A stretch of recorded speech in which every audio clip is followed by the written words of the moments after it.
Bonjour. Bonjour à tous.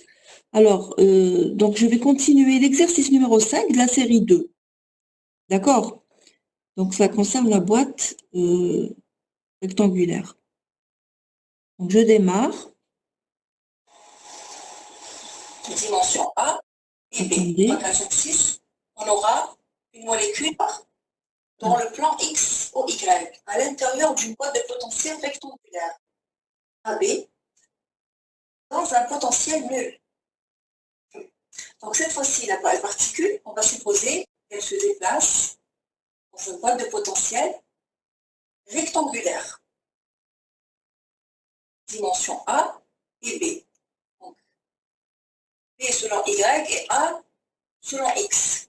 Le potentiel à l'intérieur, il est nul, mais le potentiel à l'extérieur, il est infini, donc c'est une boîte de potentiel rectangulaire. Donc elle est à deux dimensions. On a X et Y. À l'intérieur de la boîte, le potentiel à l'extérieur est infini. Donné sans faire de calcul et en utilisant les solutions données par la boîte de potentiel rectiligne, des expressions des énergies et des fonctions donc normalisées. Donc, alors, là on vous dit sans faire de calcul. Pourquoi? Parce qu'il y a une petite astuce. Alors, quand vous faites une boîte de potentiel rectangulaire, et c'est valable aussi pour la carrée, et c'est valable aussi pour la cubique. La cubique, vous aurez un Z en plus. Donc, vous avez une coordonnée en plus. Alors, la boîte de potentiel rectangulaire, elle est assimilable à une boîte de potentiel rectiligne selon l'axe des X et une boîte de potentiel rectiligne selon l'axe des Y. Pourquoi? Parce que les coordonnées X et Y sont indépendantes l'une de l'autre. Il n'y a aucune relation qui relie X à Y. X, on sait qu'il est entre 0 et A, et Y, il est entre 0 et B. Mais il n'y a aucune relation entre les deux, une relation mathématique entre les deux. Donc, les deux variables X et Y sont indépendantes. X et Y, indépendantes l'une de l'autre. Dans ce cas-là, la boîte de potentiel rectangulaire elle est assimilable à une boîte de potentiel linéaire suivant X de dimension A, et une boîte de potentiel rectangulaire, linéaire, pardon. Donc une boîte de potentiel linéaire suivant X de dimension A, et une boîte de potentiel linéaire suivant Y de dimension B. Tel que l'énergie du système, l'énergie de la boîte rectangulaire, c'est la somme des énergies des deux boîtes linéaires, et la fonction, c'est le produit des deux fonctions. C'est-à-dire que si suivant X par rapport à X, on a si n de X égale racine de 2 sur L, mais ici la dimension c'est A, racine de 2 sur A, sinus n pi sur A fois X. Et En égale N2 H2 sur 8M A2. Ça, c'est pour la boîte suivant X. Maintenant, pour la boîte suivant Y, on aura la même chose. Si N de Y égale racine de 2 sur B, cette fois-ci, parce que c'est la dimension de la boîte, sinus N pi sur B, Y, et En égale N2 H2 sur 8M P2. Alors ici, vous allez me dire, mais c'est le même N. C'est vrai que le N, dans les deux cas, il varie de 1 à l'infini, mais ce n'est pas le même. C'est-à-dire ce n'est pas le même qu'on va prendre ici. Donc celui-là, on va l'appeler Nx. Et celui-là, on va l'appeler Ny.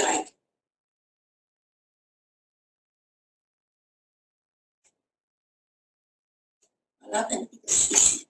Donc, Nx et Ny sont deux nombres quantiques qui ont le même domaine de variation, mais ils ne varient pas tous les deux en même temps de la même manière.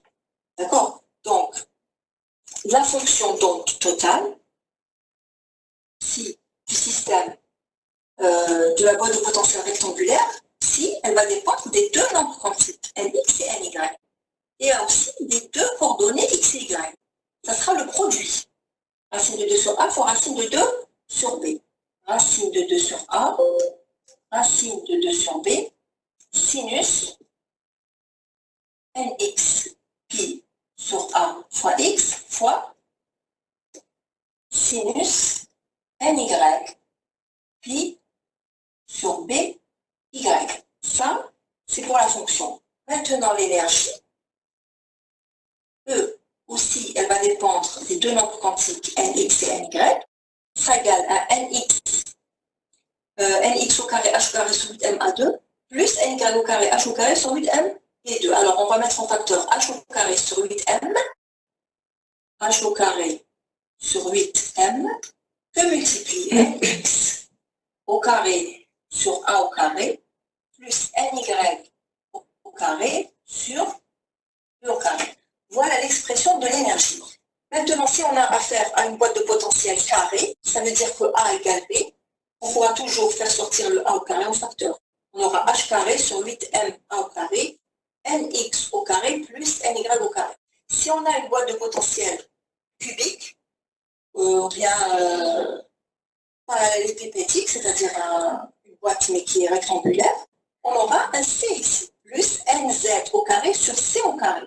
Si elle est cubique, on aura H carré sur 8M, A au carré, NX au carré, plus NY au carré, plus NZ au carré. Avec NX et NY, ce sont les deux nombres quantiques. Alors, par exemple, ici, pour l'état fondamental de cette boîte, l'état fondamental, c'est l'état de plus basse énergie. Donc, il faut donner des valeurs aux nombres quantiques NX et NY. Il faut leur donner des valeurs telles que l'énergie sera la plus faible. Donc, par exemple, l'état fondamental, c'est 1,1. 1,1. Ensuite, premier état excité. On fait changer. Quand on passe à un état excité, on change uniquement un seul nombre quantique. On ne peut pas changer les deux en même temps. On change un seul. Donc, l'état fondamental, c'est 1,1. L'état fondamental, c'est 1,1. Après, premier état excité, soit on a 1, 2, soit on a 2 et 1. Donc, on change le nx, on change le nx reste égal à 1, le ny vaut 2. Mais pourquoi pas changer nx égale à 2 et ny égale à 1, parce qu'ils sont équivalents. Si vous mettez x ici, y ici, vous aurez toujours la même boîte. Donc, on change un seul nombre quantique, mais on regarde toutes les possibilités. Maintenant, si on veut regarder le deuxième état excité, on change le deuxième nombre quantique, c'est-à-dire 2, 2. Voilà, donc voilà pour la boîte de potentiel rectangulaire. Alors, dites-moi, est-ce que vous avez fait en détail en cours la boîte à 2 dimensions?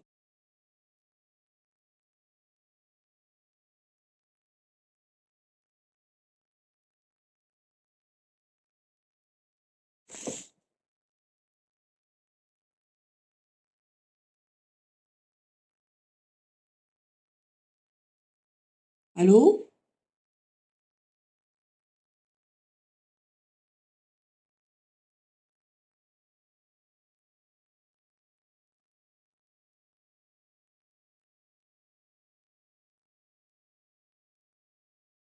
Est-ce que vous m'entendez?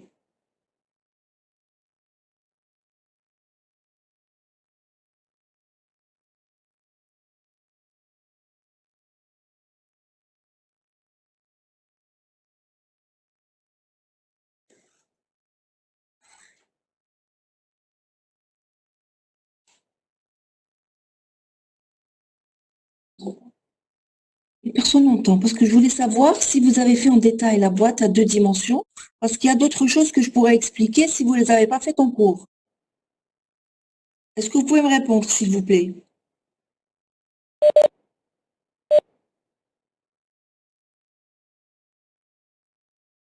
Allô? Oui, alors allez-y.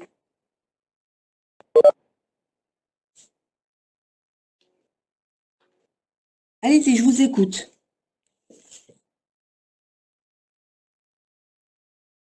Normalement, Madame Benmiloud nous a donné les choses en détail, Madame. Ah, ça y est, vous avez Mais fait en s'il y a... Oui, Madame? Allez-y, parlez, allez-y, je vous écoute. Voilà. Mais s'il y a des choses à refaire, on peut les refaire en cas où.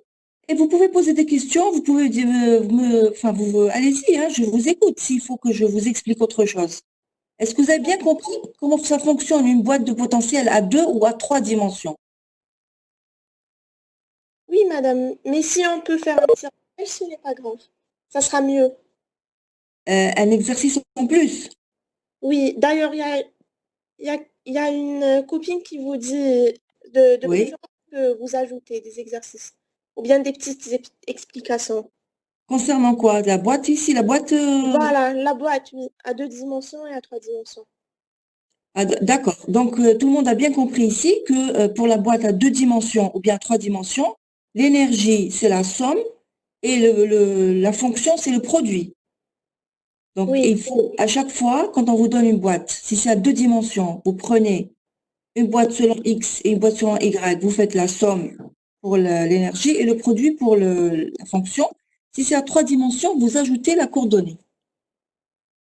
oui, D'accord? Ça, c'est clair. Maintenant, ça c'est facile, ça. Ça, on peut le faire directement. Mais le problème qui va se poser, c'est au niveau des nombres quantiques. Si vous pouvez, vous prenez juste à côté de vous une feuille et vous écrivez. D'accord? Regardez. Est-ce que vous avez bien compris cette histoire-là de nombres quantiques? Comment les choisir? Euh, L'état fondamental, est-ce que vous avez bien compris pourquoi c'est 1, 1? L'état fondamental, c'est l'état de plus basse énergie.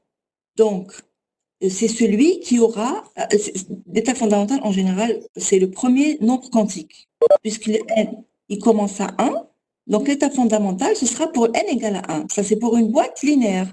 Et pour la boîte carrée ou bien rectangulaire, l'état fondamental, ce sera pour la combinaison 1, 1. D'accord?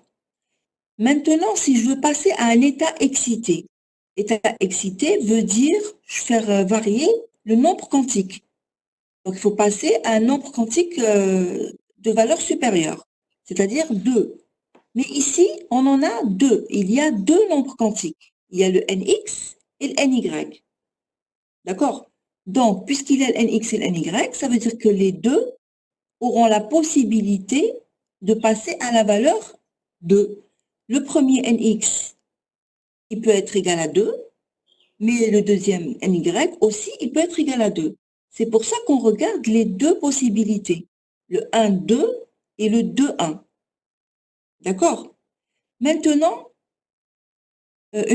ça c'est les premiers états excités. Si on passe au deuxième état excité, ça veut dire qu'on change le deuxième nombre quantique.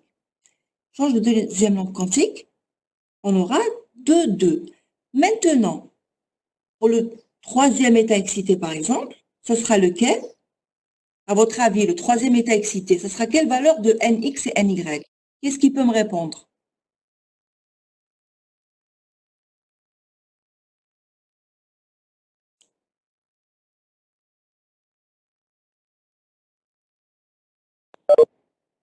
trois un. Oui? Alors, ça veut dire, voilà, alors, donc ça veut dire que vous changez un seul qui passe à la valeur supérieure. Donc, ça va être de 3. Donc, on aura 3, 1, il y aura 3, 2, mais après, ça, c'est les possibilités. Après, il faudra classer les, les états selon leurs énergies pour savoir quel est l'état qui vient avant l'autre. Par exemple, le 3, 1, si on fait 3 au carré, ça fait 9 sur A au carré, plus 1 sur B au carré. Il faudra calculer toute cette valeur-là. Ensuite, le 3, 2, c'est clair, ce sera 9 sur A au carré plus 4 sur B au carré. Maintenant, tout dépendra des valeurs de A et B. Peut-être que le 3 au carré sur A au carré plus 1 au carré sur B au carré, peut-être qu'il sera plus grand que 3 au carré sur A au carré plus 2 au carré sur B au carré. Tout dépendra des valeurs de A et B. À ce moment-là, il faudra les classer par ordre croissant. Et le plus petit, c'est lui, le troisième état excité. Vous avez compris? Est-ce que vous avez bien compris l'idée? Normalement, oui. Alors, pour être plus simple, pour faire plus simple, imaginez une boîte carrée. D'accord? Vous imaginez une boîte carrée. Ça veut dire que le A est égal au B. Vous suivez? Parce que là, je peux pas écrire, sinon je vous le referai la prochaine fois, il n'y a pas de problème, mais essayez de suivre. Donc, si c'est une boîte carrée, ça veut dire que A égale à B. Donc, je fais sortir le A. J'aurai l'énergie, elle sera égale à H au carré sur 8M A au carré, NX au carré plus NY au carré. Donc, le classement des énergies va dépendre uniquement de la somme NX au carré plus NY au carré. Est-ce que vous êtes d'accord avec ça? Oui. Voilà. Donc maintenant, pour classer les niveaux d'énergie, il suffit de regarder la somme NX au carré plus NY au carré. Donc, essayez de suivre un petit peu. Si je prends 1, NX au carré plus NY au carré est égal à combien? Il est égal à combien? Si je prends l'état fondamental 1, à quoi est égale la somme ici? 1 sur A au carré plus 1 Non, sur non, E. non, le A au carré, j'ai dit on prend une boîte carrée. On fait sortir le A au carré. Ça nous fait NX au carré plus NY au carré ici. Ça nous fait 1 au carré plus 1 au carré, ça fait 2. D'accord? Est-ce que vous suivez? Oui. D'accord. Donc, cette somme-là, elle vaut 2. Maintenant, ça, c'est l'état fondamental. C'est la plus petite valeur de E. Maintenant, si je passe au premier état excité, il y aura deux possibilités. On aura 5. Voilà, on aura 5. Alors, il y aura 5 avec la combinaison N2 et il y aura aussi 5 avec la combinaison 2,1. C'est la même chose. Est-ce que vous le voyez? Hein? Oui. C'est clair. Donc, les deux combinaisons vont me donner 5H au carré sur 8M, les deux. Donc, à ces deux niveaux-là, l'état excité, il y aura la même valeur. La combinaison N2, elle va me donner 5H au carré sur 8M. Et la combinaison 2,1, elle va me donner 5H au carré sur 8M. Maintenant, si vous revenez aux fonctions, est-ce que la fonction N2, c'est la même que la fonction 2,1 quand on remplace? Avec A et B, A égale à B, hein, bien sûr. Est-ce que vous regardez, quand on fait sinus 1 fois pi sur A, sinus 1 fois pi sur AX, sinus 2 pi sur AY. Alors que la deuxième combinaison, c'est sinus 2 pi sur AX, sinus 2 pi sur BY. Ce n'est pas la même. Est-ce que vous le voyez que ce n'est pas la même?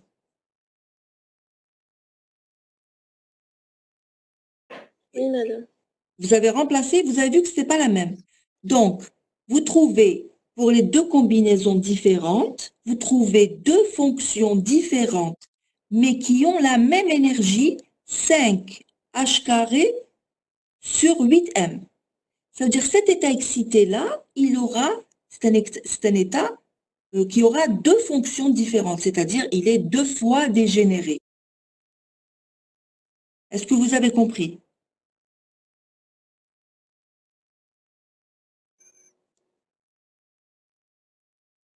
Donc Madame, l'état, oui, allez-y.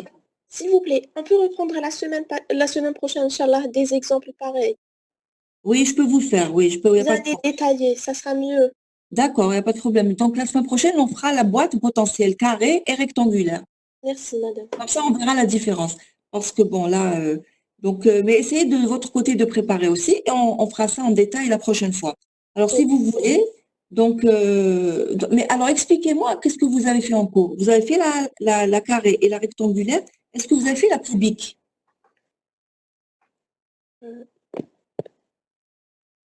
Attendez juste une minute. Oui.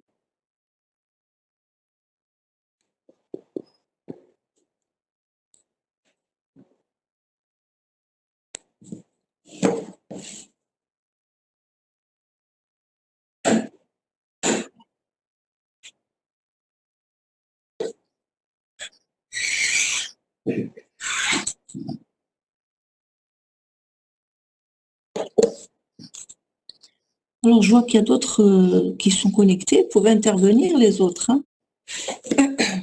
Donc, vous pouvez tous intervenir et poser vos questions.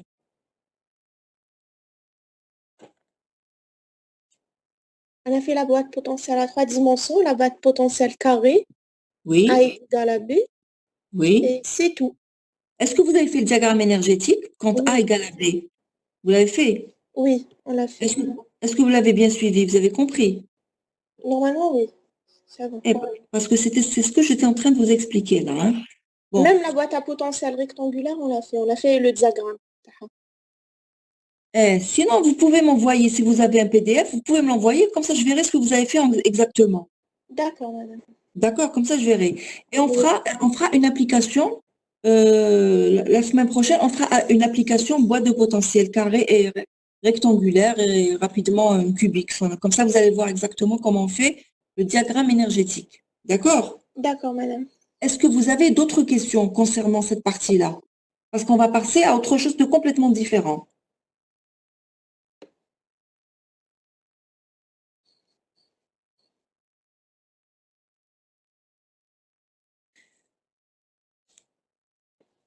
Normalement, c'est bon, madame.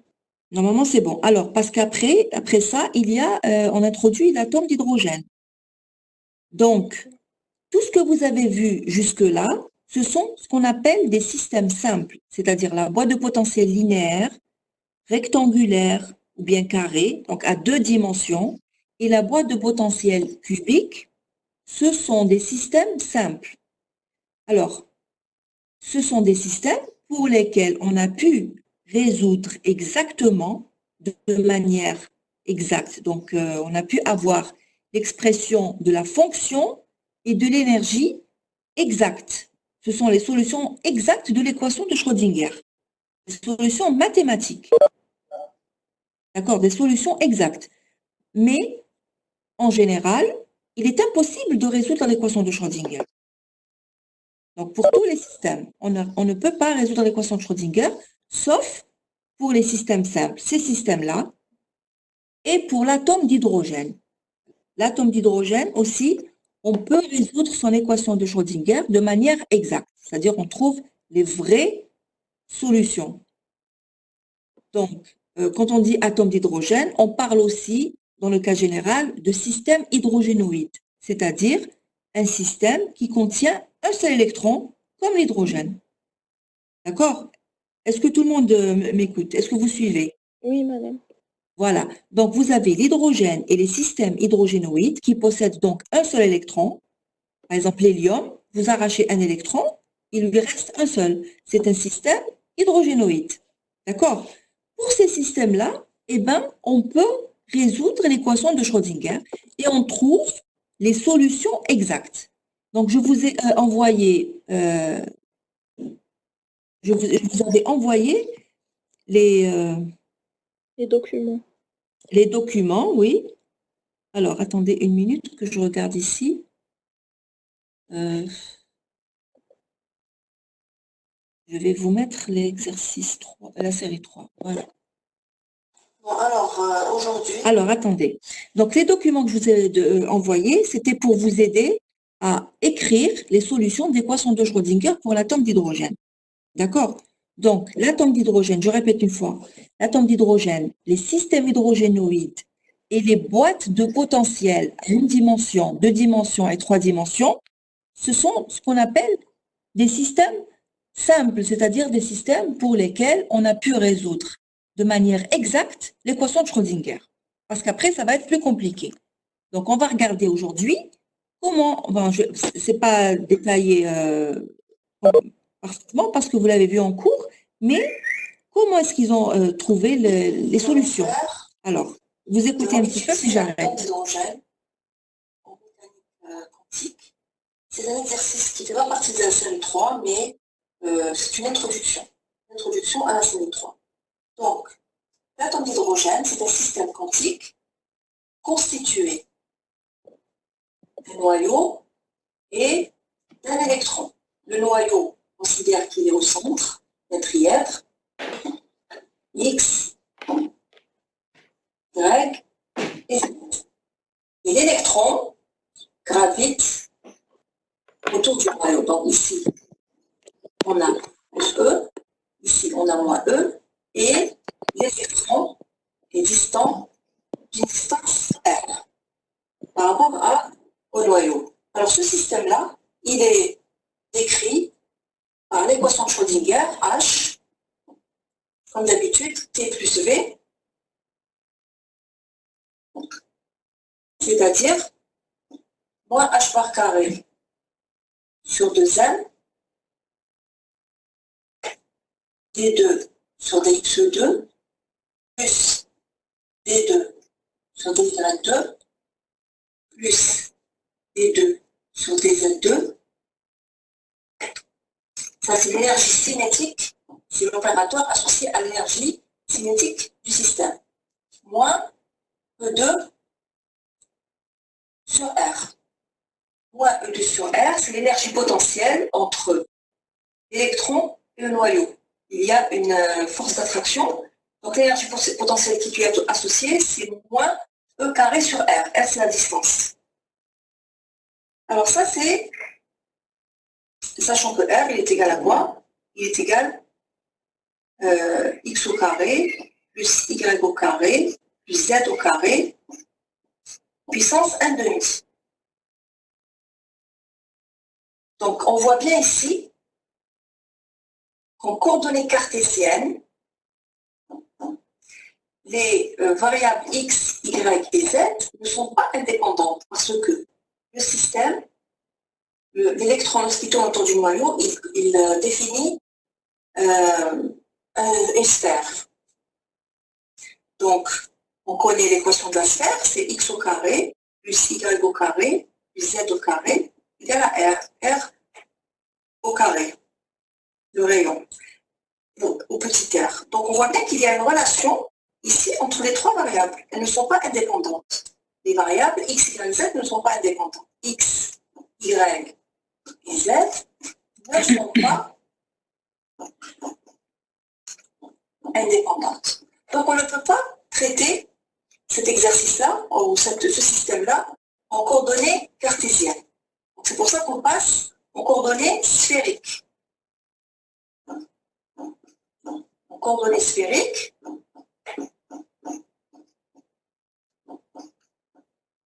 alors en coordonnées sphériques, R, θ et φ, les variables, elles sont indépendantes. R, θ et φ sont indépendantes. Tel que R, c'est la distance, θ, c'est l'angle que forme le rayon avec l'axe des Z, et phi, c'est l'angle, quand on fait la projection de ce point-là sur le plan XY, c'est l'angle, ici, que forme cette projection-là, la projection de R, par rapport à l'axe des X, ça c'est phi. Donc, R, il appartient à 0 plus l'infini, θ appartient à 0 pi, et phi appartient à 0 de pi. Donc c'est clair ici que θ, pourquoi il appartient à 0 pi? Parce que l'électron, il tourne quand il tourne comme ça, quand il change de position. S'il tourne, le θ, ça sera toujours par rapport à z. Donc quand il va tourner, cet état-là, il va faire comme ça. Parce que c'est l'angle entre R et Z. Donc il va faire ça, il est là, ensuite il fait ça, et hop, il vient jusqu'ici. Ça fait 0 à pi. Et phi, c'est lorsque il tourne. Donc θ, c'est lorsqu'il vient de haut en bas, et phi, c'est lorsqu'il tourne. C'est ça pour former la sphère. Donc phi de 0 à 2 pi, il fait un tour complet, et θ de haut en bas, donc c'est pi. Donc ça, c'est les coordonnées sphériques. Alors là, est-ce que vous avez des questions concernant ces coordonnées sphériques? Parce que je me suis embrouillée un peu. Donc, le θ, c'est l'angle que forme le rayon par rapport à l'axe des Z. Donc, si le point se trouve sur l'axe des Z, le θ il va valoir 0. S'il se trouve en haut sur l'axe des Z, il vaut 0. S'il fait 180 degrés, il va se trouver en bas, mais toujours sur l'axe des Z. Donc, c'est pour ça il varie de 0 à pi. Par contre, phi, c'est lorsque le point tourne un tour complet autour de l'axe des Z.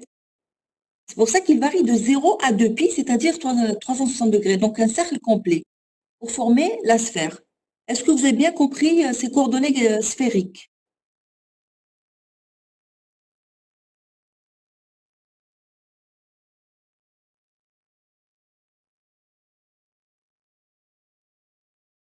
C'est bon, je peux continuer? Ou est-ce que vous avez une question sur ça? Madame, Oui? s'il vous plaît, vous pouvez me refaire qui fait la variation entre θ et phi? Θ. Alors, θ. Θ, c'est alors vous voyez bien que le point, l'électron moins E, la charge de charge moins E, il n'est pas dans le plan, vous imaginez, il n'est pas dans le plan YZ, c'est dans l'espace. Donc, il est, si vous voulez, vers l'avant. Mais il peut prendre toutes les positions possibles dans le cadre d'une sphère. Donc, l'angle θ, c'est l'angle que forme le rayon R par rapport à l'axe des Z. Est-ce que vous le voyez là? Oui. Voilà. Donc, imaginons que le point, il se trouve sur l'axe des Z. Sur l'axe, en haut sur l'axe. Le θ, il vaut combien? Il vaut 0. Zéro. Voilà, il va valoir 0. Maintenant, si l'électron, si le point se déplace, mais il faut toujours, ça sera toujours par rapport à Z. Hein. S'il se déplace, bon, s'il fait un tour complet, le θ ne change pas. Mais s'il se déplace de haut en bas, l'électron, donc l'angle, si l'électron est dans le plan XZ, l'angle θ, il sera égal à combien? L'infini. Non. S'il est sur le plan XY, le θ, il sera égal à pi sur 2. Parce que ça sera l'angle entre l'axe de Z et le plan XZ. C'est 90 degrés, c'est un trièdre. Maintenant, si l'électron il descend, il va sous le plan XY, donc l'angle, ça sera pi sur 2, ça sera 180. Parce que c'est par rapport à Z, comme ça. Bon, je n'ai pas mis la flèche ici, j'aurais dû mettre le sens où on calcule, où on regarde l'angle. C'est-à-dire de haut en bas. Donc l'angle θ, c'est l'angle que forme l'électron par rapport à Z lorsqu'il est sur Z, en haut jusqu'en bas. Toujours sur l'axe des Z. Hein. Est-ce que vous arrivez à le voir? Vous avez compris? Oui. Est-ce que c'est clair pour tout le monde? Peut-être que, bon. Donc, il va de haut jusqu'en bas.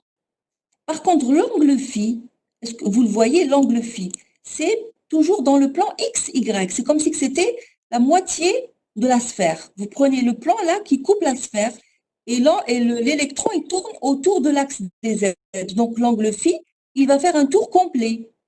Donc s'il est sur l'axe X par exemple, il va être à 0, mais quand il va faire un tour complet, il va faire 2 pi.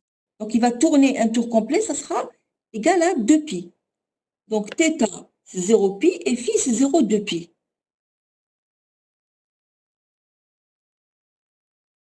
Est-ce que vous avez bien suivi ici? De toute façon, je pourrais reprendre l'explication, il n'y a pas de souci. Est-ce que vous avez des questions? Normalement, c'est bon. Comment? C'est bon? Oui, madame, normalement, c'est bon. Voilà. Mais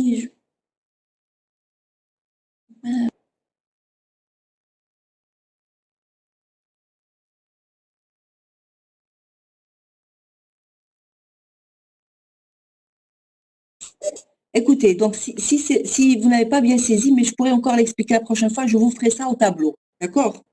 D'accord, madame. D'accord. Donc, envoyez-moi des mails pour me dire exactement ce que vous voulez que je vous explique. Comme ça, je pourrais le refaire au tableau. Parce que je ne peux pas le faire comme ça en direct. Je n'ai pas le tableau ici. Alors, je continue. Donc, ça, c'est pour les coordonnées sphériques. L'atome d'hydrogène est toujours étudié en coordonnées sphériques, jamais en coordonnées cartésiennes. L'atome d'hydrogène et les systèmes hydrogénoïdes, toujours en coordonnées sphériques. Donc, les coordonnées cartésiennes, ce n'est que pour les systèmes simples. Après, ça ne marche pas, parce que les variables ne sont pas indépendantes les unes des autres, comme vous le voyez. R au carré égale X au carré plus Y au carré plus Z au carré. Ça veut dire, par exemple, X au carré est égal à R au carré moins Y au carré moins Z au carré. Vous voyez bien qu'il y a une relation entre X, Y et Z. Donc, ces trois variables-là ne sont pas indépendantes. Ça, c'est clair. Est-ce que vous avez bien compris cette idée-là? Parce que c'est vraiment le point de départ et c'est très important de le comprendre. Par contre, R, θ et phi, il n'y a aucune relation entre les trois. Ce sont des variables complètement indépendantes. Donc, on peut les utiliser pour décrire ce système-là qui, en plus, est sphérique. C'est normal qu'on utilise des coordonnées sphériques. D'accord? Donc, c'est normal. Donc, je peux continuer là. Est-ce que vous avez des questions? Non, madame. D'accord? Donc, on continue.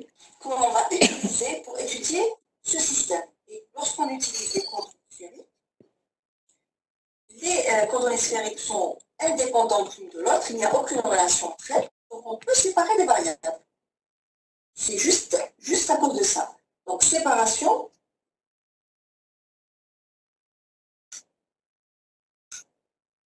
des variables.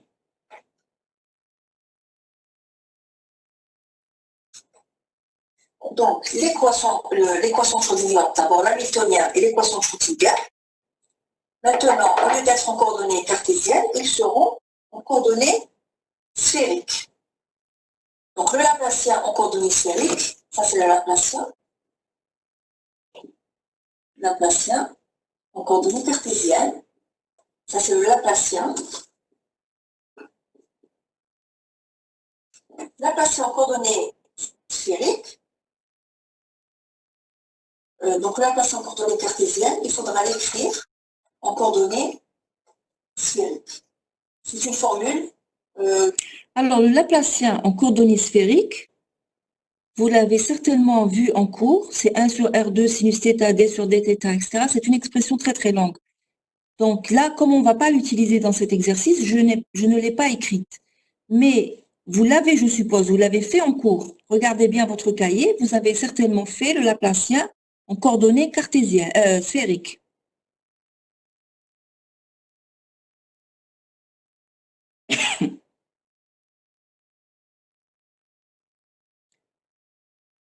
Donc, le Laplacien en fonction de R, θ et phi. Est-ce que vous l'avez fait?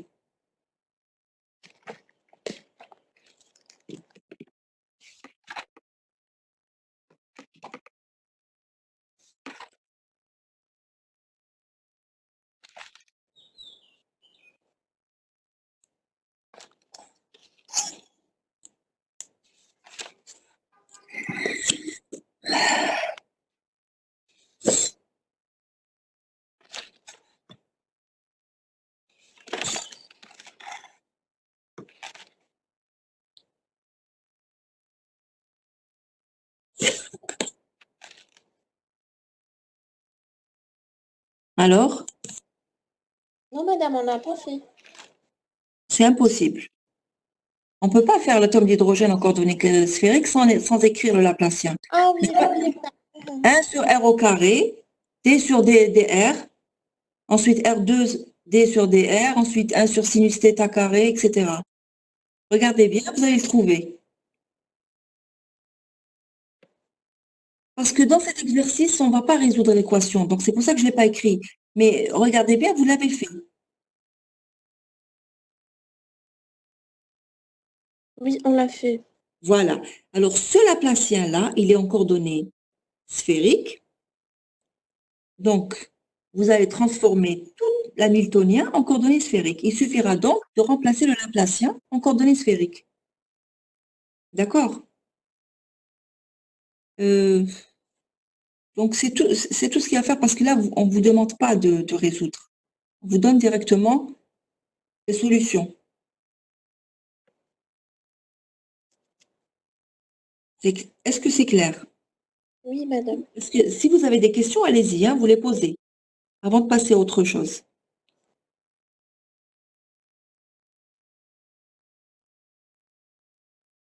Donc, quand on change de système de coordonnées, ici, il faut remplacer que vous avez certainement le Laplacien. Donc, on y viendra.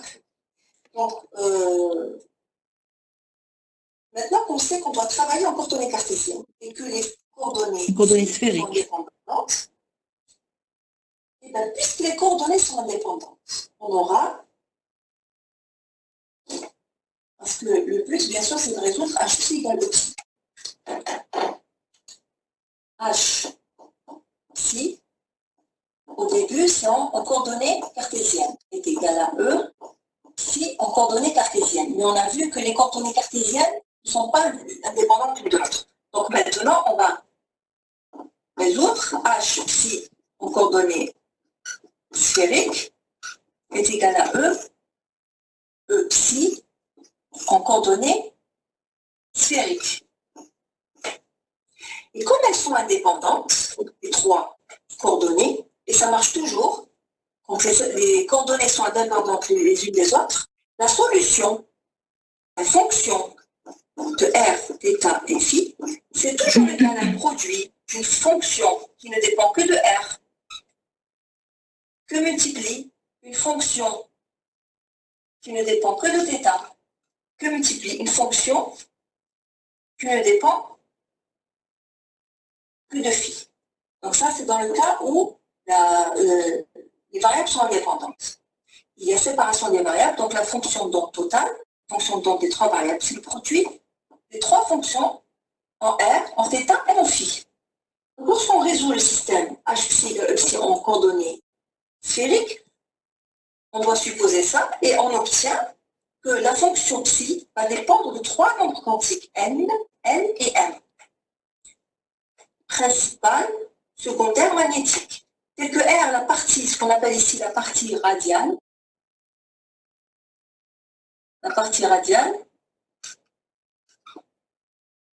elle dépend des deux nombres quantiques n, l. Que multiplie ici la partie angulaire? La partie angulaire, elle dépend de L et de M. La partie angulaire, tout ça c'est la partie angulaire. Hein, tout ça c'est la partie angulaire. Θ dépend de Lm, θ de la fonction en fonction de θ dépend de L et M. Et celle en phi, elle dépend uniquement de M. Uniquement de nombre quantique M. Donc ces trois nombres quantiques, ce sont les nombres quantiques qui définissent l'état dans lequel se trouve le système. Est-ce que c'est état fondamental, premier état excité, etc. Tel que n, il varie de 1 à l'infini. L, il varie de 0 jusqu'à n-1. Et m, il est compris entre moins L et L. Voilà la définition des trois nombres quantiques qui interviennent dans la fonction d'onde totale, la fonction d'onde du système. Alors, ça c'est la partie radiale, ça c'est la partie angulaire qu'on appelle également harmonique sphérique. Ça s'appelle aussi harmonique sphérique, ça s'appelle aussi harmonique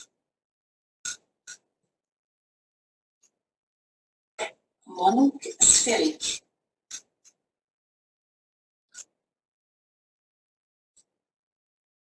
Voilà. Alors ici, est-ce que vous avez des questions à ce niveau-là?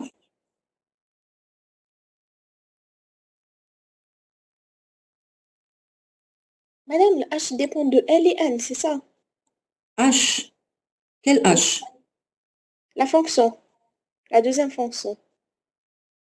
Quand j'ai écrit R, partie radiale, et là, c'est pas un H, hein, c'est un θ majuscule, hein, c'est écrit comme ça. Θ de θ. Ah, d'accord.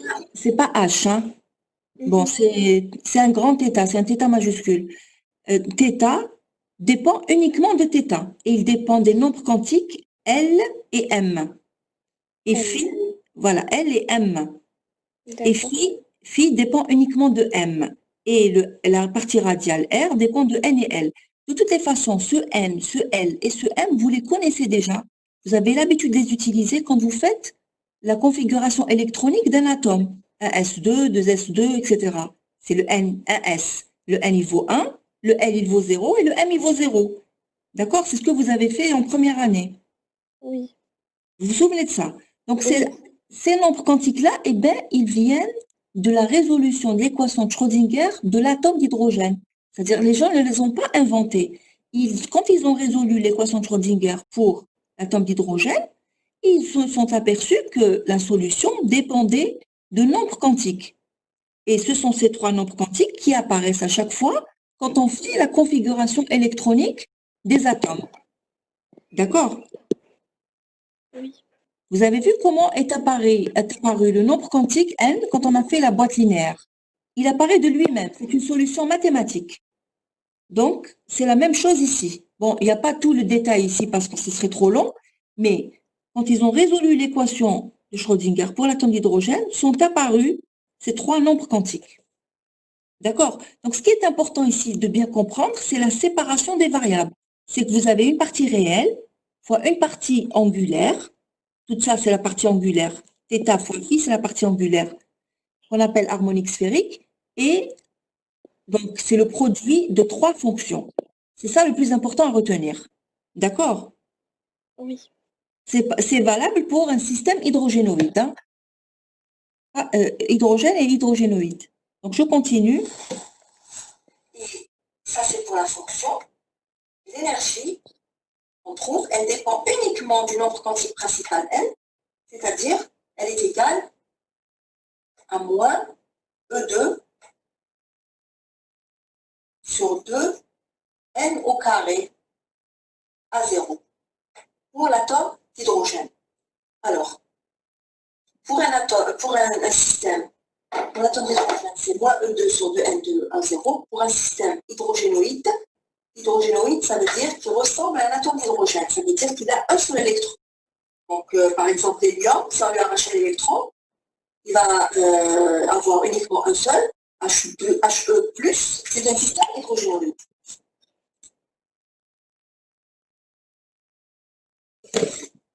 Alors, pour le système hydrogénoïde, il faut écrire En égale à moins Z au carré. E au carré sur 2N au carré fois A0. Je pense que vous avez écrit ça dans votre cours. Il suffit d'ajouter Z au carré. Donc, ce sera multiplié par Z au carré. Voilà.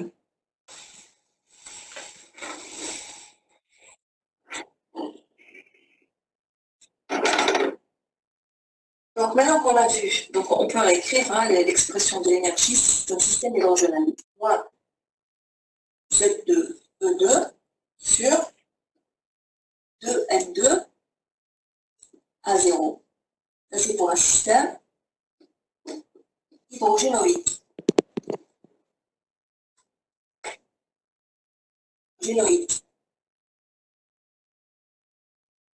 Un système hydrogénoïde.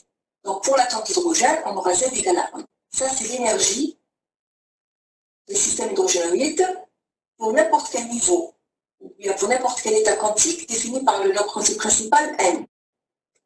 D'accord? Maintenant, la fonction. On revient à la fonction. On a dit que psi, n, l, m de r, θ et phi est égal à la partie radiale de r qui dépend du nombre quantique mn, que multiplie la partie angulaire θ qui dépend de L et de M, que multiplie la partie angulaire aussi, phi, qui dépend de M. Alors, en général, on connaît la forme générale de ces fonctions. La partie radiale R de NL, c'est toujours égal à une constante, soit une fonction de R, fois exponentielle moins ZR sur A0, sur N à 0. Donc, pour un système hydrogénoïde, on met moins ZR sur N à 0. Mais pour l'hydrogène, on met Z égale à 1. Ça fait exponentielle moins R sur N à 0. Ça, c'est la constante. C'est une constante de normalisation. F de R, c'est une fonction de R. Ce n'est pas évident de la retrouver. Donc, en général, elle est donnée, la fonction. Et ce qui est important, c'est cette partie-là exponentielle. La fonction phi, elle est égale à 1. Par contre, ici, on la connaît exactement, exponentielle I m phi. Voilà à quoi est égale la partie en phi. Maintenant, la partie en θ, elle est donnée. La partie en θ, on ne peut pas les connaître. Donc, en général, on nous les donne dans les tables.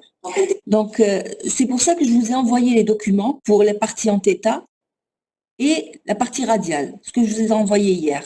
Donc, c'était les exemples de la partie radiale. Donc, toutes les fonctions R, N, L. Et je vous ai envoyé également toutes les fonctions θ. θ, je pense que c'est ce que j'ai envoyé. Parce qu'elles sont données dans les tables, hein, donc on ne peut pas les connaître par cœur. D'accord? Les parties en θ, en général, elles dépendent. Ce sera une fonction de sinus, θ, ou bien cosinus θ, etc. Sinus phi, etc. Il y aura dans cette partie en θ, il y aura sinus θ, cosinus θ, ou bien les deux, ou bien un sur des deux, ou bien sinus. Alors ici, juste une petite rectification. Ce qui contient un sinus phi, c'est tout. C'est la partie en θ et en plus de phi. Donc, c'est la partie angulaire. Il y a une petite ambiguïté ici. C'est ce qu'on appelle l'harmonique. C'est elle qui va contenir θ et phi. Parce que normalement, θ ne contient que θ. Mais ici, normalement, j'aurais dû écrire la partie angulaire.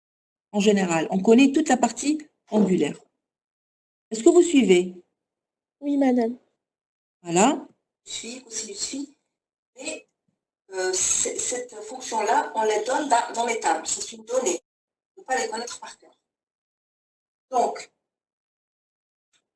voilà à quoi ressemble la fonction d'onde. Maintenant, lorsqu'on nous donne un exercice, enfin quand on nous donne une fonction, et on nous demande de déterminer l'état quantique. Déterminer l'état quantique, ça veut dire trouver l'état quantique. C'est quoi? L'état quantique, il est défini par la valeur de n, la valeur de L et la valeur de M. Quand on demande de définir l'état quantique, c'est ces trois nombres quantiques. Maintenant, ici, on vous a donné une fonction dans cet exercice. On vous donne une fonction psi, qui est égale à une constante que multiplie 2 moins ZR sur A0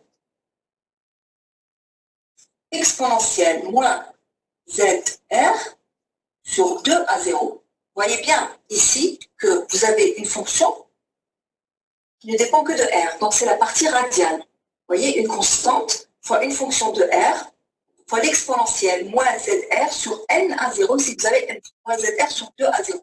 Si c'était l'atome d'hydrogène, on aurait mis Z égale à 1. Tout simplement ici, Z égale à 1.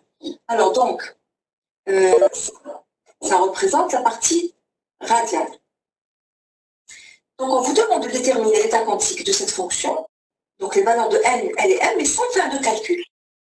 Et en le justifiant. En le justifiant et sans faire des calculs, la valeur du nombre quantique N, L et M, relative à cet état. Donc, ça veut dire quoi? Il faut faire par identification. Donc, premièrement, qu'est-ce qu'on remarque? On remarque que l'exponentielle, ici, vous avez exponentielle moins ZR sur 2 à 0. Donc, si vous avez un 2 ici, ça veut dire que le N, il vaut 2. Par identification. Partie radiale, on fait toujours par identification. Partie radiale, par identification.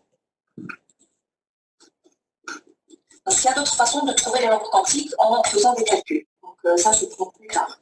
Mais d'abord, par identification. On regarde directement. Donc, on a N, il vaut 2. Voilà. N vaut 2. Quand N vaut 2, si N vaut 2, ça veut dire que L, il va valoir soit 0, soit 1.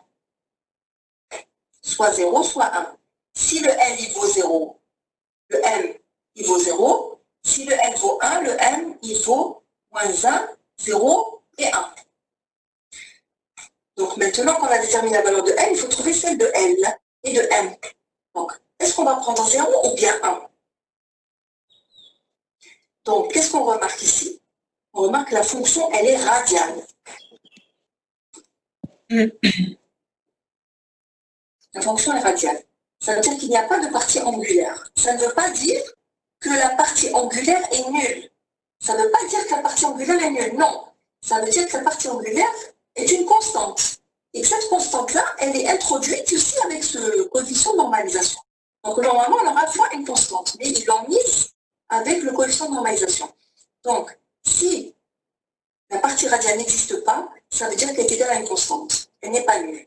Déjà, on peut identifier la fonction phi. Vous voyez, exponentielle IM phi. Vous voyez ici, il n'y a pas d'exponentielle phi. Donc, le m, forcément, il vaut 0, puisqu'il a l'exponentielle. Ici, normalement, exponentielle IM phi. Comme il n'y a pas, ça veut pas dire que c'est nul. Ça veut dire que le m, il vaut 0. Parce que quand m vaut 0, exponentielle 0, c'est 1, on aura 1 sur racine de 2pi qui va être introduit dans cette constante. Donc, ici, on a m égale 0, car absence de la partie exponentielle IM phi. Donc, ça, c'est 0. Donc, on est sûr qu'on est là. Mais est-ce qu'on est à est-ce qu'on est 0 ici ou 0 celui-là? Donc, il faut voir la valeur de L. Donc, lorsque la fonction est radiale, ça veut dire que le L, il est nul. Puisqu'il n'y a ni cosinus ni sinus. Parce que la fonction θ, quand L vaut 0, c'est égal à une constante. D'accord? Donc, je vous ai envoyé, normalement, la liste de toutes les fonctions, les harmoniques, pour toutes les valeurs. 1, 0, 1, 1, 1, moins 1, 2, 0. Je vous ai envoyé la liste. Donc, vous pouvez regarder que pour la partie 1, 0, eh ben, pardon, 0, quand elle vaut 0, eh ben, la partie θ est une constante. Donc, fonction radiale, mais en général, quand la fonction est radiale, ça veut dire que le L, il est égal à 0. Automatiquement, M égale 0. Donc, pour le M, il y a deux façons de faire. Soit on regarde l'exponentielle, on ne n'existe pas, soit on regarde la valeur de L parce qu'elle est radiale. Donc, finalement, quels sont les... Alors, est-ce que vous avez bien suivi ici pour le nombre quantique? Est-ce que vous avez des questions?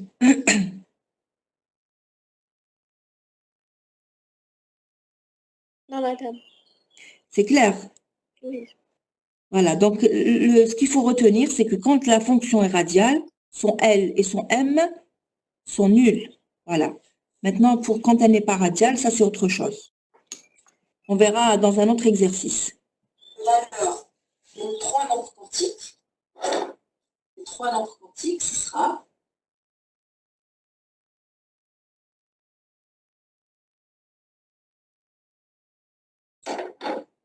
N égale à 2, L égale 0 et M égale 0.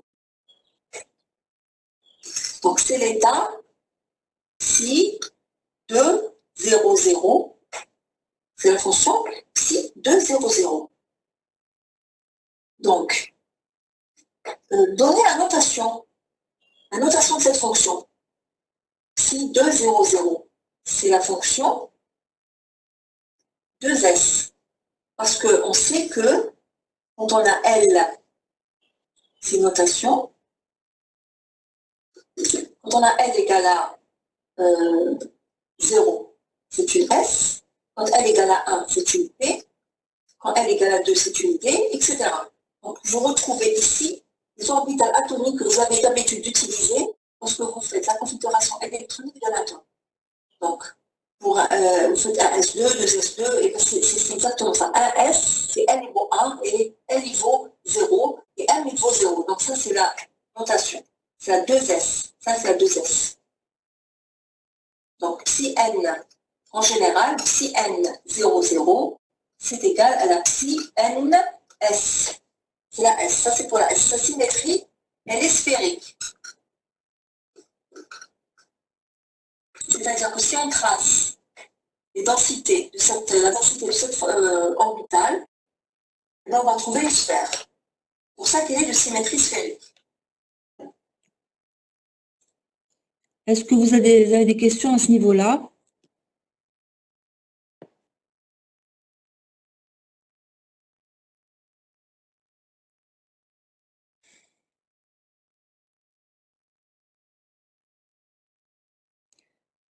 Donc, C'est bon? Pas de question. Pas de question. Donc ça, c'est des notations, hein. Donc il faut connaître. Il faut connaître ce tableau. C'est tout. Après, on note l'orbital. Alors, Continue. donc, la dégénérescence de cet état. Alors, la dégénérescence est égale, sans faire de démonstration, etc., je vous donne le résultat, c'est n au carré. Alors, est-ce que vous pouvez me dire ce que ça veut dire la dégénérescence? Ça veut dire quoi la dégénérescence d'un état quantique ou d'un niveau? Quand on dit état quantique ou alors niveau énergétique, c'est la même chose. Est-ce que vous savez ce que c'est?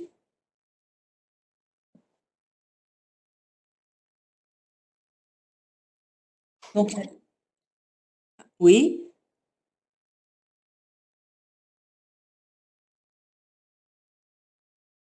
Alors, donc la dégénérescence des niveaux, ça correspond au nombre d'orbitales ou au nombre de fonctions qui ont la même énergie que ce niveau.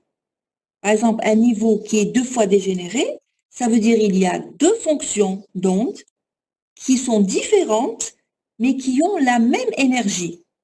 Si cette énergie, si ce niveau, c'est le niveau n, si le niveau n est 2 fois dégénéré, ça veut dire qu'il y a 2 fonctions d'onde différentes qui ont la même énergie que celle de ce niveau. C'est ça la dégénérescence. Est-ce que c'est clair? Oui. Voilà. Donc, je continue. La dégénérescence, c'est n au carré. Ici, n vaut 2, ça fait 2 au carré, c'est-à-dire 4. Alors, ça veut dire quoi la dégénérescence? La dégénérescence d'un état. Je reprends ici. Ça et je m'arrête. Dégénérescence d'un état n. La dégénérescence est définie par le nombre quantique principal. La dégénérescence. Alors, ça veut dire, quand vous avez un état, comme ça défini par le nombre quantique principal n, la dégénérescence, on a dit, elle est égale à n au carré. Ça veut dire que pour qu'il y a n au carré fonctions qui ont la même énergie. Il y a n au carré fonctions qui ont la même énergie que cet état-là, que l'on a trouvé. Donc, dans notre exemple, on a n égale à 2. Donc, la dégénérescence égale à 4. C'est-à-dire il y a 4 fonctions de même énergie, c'est-à-dire l'énergie, on a dit, c'est égal à moins Z de E2, puisqu'on a travaillé avec l'atome d'hydrogène, moins Z de E2 sur 2N2 à 0. Donc, pour l'atome d'hydrogène, E2, dans la même énergie E2, est égal à moins 1 quart, moins 1 quart, EH. EH, c'est moins 13,6 électronvolts.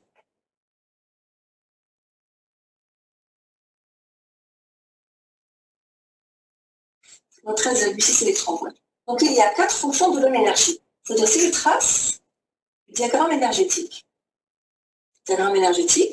on a ici E1, E1, E2, E3, E4, etc. E1 pour n égale à 1, E2 pour n égale à 2, E3 pour n égale à 3, etc. Pour E1, n il vaut 1. E1, n il vaut 1. Donc la dégénérescence, elle est égale à 1 au carré, c'est-à-dire 1. Donc pour l'état quantique, n égale à 1, il y a une seule fonction. Il y a une seule fonction, c'est laquelle? N égale à 1. Donc n il vaut combien? De 0 jusqu'à n-1. Donc de 0 jusqu'à n-1, c'est-à-dire 0. Et donc m il est égal à 0. C'est la fonction psi 1, 0, 0, c'est-à-dire la fonction 1s. C'est l'état fondamental. Maintenant, quand n égale à 2, on a le dégénérescence égale à 4. Donc j'aurai 4 fonctions. 1, 2, 3, 4. pour n égale à 2, le L, il vaut 0, mais aussi, il vaut 1. Parce que le L varie de 0 à 1. Donc 0 et 1. Ensuite, quand n vaut 0, le M, il vaut 0. Et quand n vaut 1, le M, il vaut moins 1, 0 et 1. Donc, on aura 4 fonctions. La 2, 0, 0. Si 2, 0, 0. La 2, 1, moins 1. Si 2, 1, moins 1. La 2, 1, 0. Si 2, 1, 0.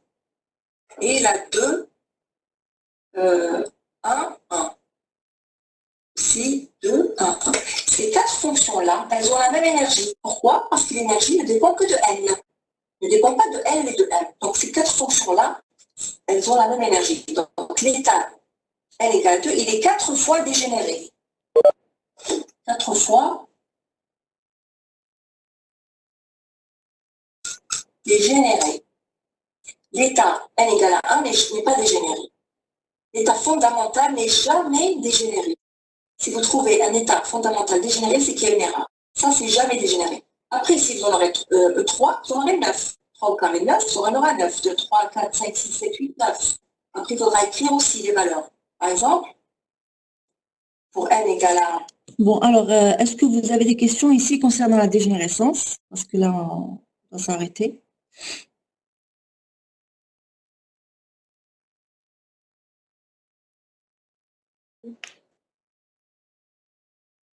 Des questions sur la dégénérescence?